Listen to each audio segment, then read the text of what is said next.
Hi and welcome back to Wolves World for episode 11 of the 5 in 5 series, discussing 5 things Wolves in 5 minutes. Before I get started, please don't forget to hit like and subscribe. Follow me on my other platforms, which are at northernwolf10 on Instagram and Twitter, and www.wolvesworld.org, where I have articles and other Wolves content. I've been very grateful for the support I've had, but I'd really like the channel to grow and I need your help to do that. So thank you very much. Point number 1. Pedro Neto's mum told him to shoot more, and boy did he. He was trying to get an attempt on goal at every opportunity against Leeds on Friday night, and I think it really drove the team to put in a much more positive attacking performance across a full 90-minute stretch. Yes, Leeds at times were the better team, and it probably was fair to say that Wolves were a little fortunate given the chances Leeds had to come away with the victory, but to keep Leeds to a clean sheet and to see the team much more exciting and enjoyable to watch against a team like Leeds, who are frustrating to play against and can become a bit of a ding-dong battle and a shootout, but Wolves were resolute and controlled and actually very positive, I thought, against a tough opposition.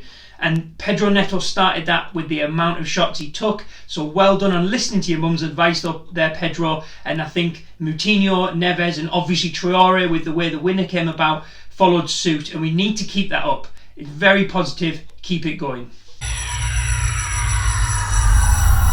Point number 2, balancing the squad and looking ahead to the summer transfer window. Yes, I'm ready to do that now because I personally feel Wolves' season will still have a few ups and downs, no doubt, but it's about to peter out, and I think we're looking safe from the bottom and slightly too far from the top. So what do we need to do in the summer? Firstly, for me, we need to not take up the option on Nouri and Vitinha. I think that the money they would cost could be better invested elsewhere, and those two just have not really shown it on a consistent level for me to think they're justifying that sizable outlay of what our transfer budget will be. Also, balancing the squad, we do need to bring in some more players. Now, we've seen this year with Marcel coming in, who hadn't got a great injury record, but he came in at a very modest, less than £2 million fee.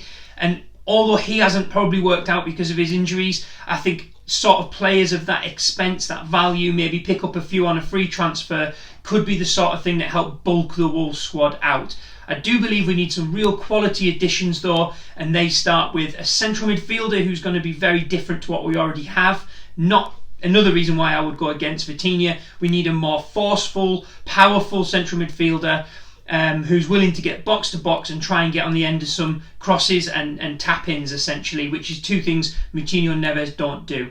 On top of that, we still need another striker, which could well come in the form of Jose. However, he has to score some goals between now and the end of the season to make that fee worthwhile for me, given that he's 29 years old.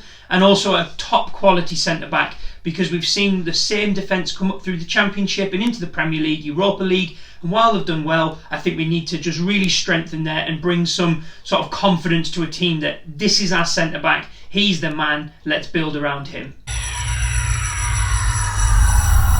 Point number 3. Loan players who are currently out at the moment, will they have an impact next year? And for the majority of cases, I think the answer is no. And for a majority of that majority, I think we will never see them in a Wolves shirt. I think there was players who came in who had a bit of potential. I'm going to put Shabani in this list, and probably due to that horrific injury he suffered, he isn't probably going to ever play for Wolves, and I'm fine with that. It was a decent bit of business at the time, and he'll probably make us some money and he'll go on to have a good career. But there are some players out there on loan from Wolves who I think could contribute to the team next season. One of them for me is Jordao. I think he looked decent enough when he's played for Wolves, a bit young and inexperienced, but he's gained that now going out and playing on loan. And I think when he comes back in, with Moutinho ageing quite significantly now, I think Jordao will be a good squad player to have there. And if we do have another injury situation, I'd quite happily have Jordao coming in, sitting on the bench, even if he doesn't play a lot. On top of that, Ryan Giles, another reason why I wouldn't be signing Nouri is I think Giles has proven himself at Championship level now. A decent loan spell at Coventry earlier, and now doing well for Rotherham, starting every week. And I just think he offers at least probably what Nouri offers. And as a backup behind Johnny, with other players who can play there as well, we shouldn't need to spend the money on that position for me next year. Also on top of that is Sondergaard. I'm not sure if Ruddy will choose to stay or not. If he doesn't stay, he will be a big loss to the dressing room. However, I do feel Sondergaard could be a decent backup goalkeeper from what I've seen and read about him. And again, another area of the team where we shouldn't need to spend money in the summer. Dion Sanderson is the final one I'd like to speak about, because I think Dion Sanderson, again, has a couple of positions in his locker. He's playing at championship level and also at the top end of League One with Sunderland. And I think he's been talked about for a reason. So I'd like to see Sanderson be a man who fills in the squad with a bit of depth. And again, not really necessary to replace that with Hoover and Semedo already at right wing back, and a decent number of centre halves as well. Point 4. Against Leeds United, I think we saw some of the best and worst of Wolves. The best being that when players are being positive and on the game, they can get in positions. Semedo, 2 great chances. Traore with, yes, a fortunate goal, but absolutely deserved it from the run and shot he had. And Neto, I've already spoken about. These players, when asked to play positively, will do very well. And against a team like Leeds, there was space there for them, and they generally looked to exploit it and did exploit it throughout the game.